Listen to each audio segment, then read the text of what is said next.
మేము కేదార్నాథ్ అండ్ బద్రీనాథ్ వెళ్ళినప్పుడు స్వామివారికి ఎటువంటి విశ్రాంతి లేకుండా రాత్రింబగలు దర్శనానికి ఎలో చేశారనమాట. ఎందుకు ఈ విధంగా చేస్తున్నారు అనే సందేహం కూడా కలిగింది. అయితే దీనికో సమాధానం ఇచ్చారు. ప్రతి సంవత్సరం బద్రీనాథ్ ఆలయంతో సహా కేదార్నాథ్, గంగోత్రి, యమునోత్రి ఆలయాల తలుపులు సుమారుగా ఒక 6 నెలల పాటు భక్తుల దర్శనానికి నోచుకోకుండా ఉంటాయి. హిందూ మత విశ్వాసాల ప్రకారం బద్రీనాథ్ విశ్వంలోని 8వ వైకుంఠంగా పిలువబడుతుంది. ఇక్కడ శ్రీ మహావిష్ణువు 6 నెలలు నిద్రపోతారు. ఇక మరో 6 నెలలు మాత్రమే మేల్కొని ఉంటారు.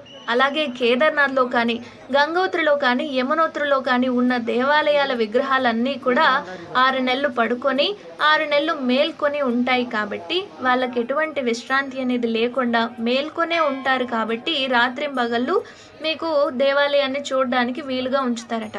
అంతేకాకుండా శీతాకాలంలో విపరీతంగా మంచు కురవడం వల్ల ఈ ఆలయ తలుపులు కూడా మూసేస్తారు. సో అదే టైంలో మనకి దర్శనానికి వీలు పడదు. ఎంతమందికి వీలైతే అంతమంది ఈ 6 నెలలు ఆ స్వామి వాళ్ళను దర్శించుకోవచ్చు అనమాట.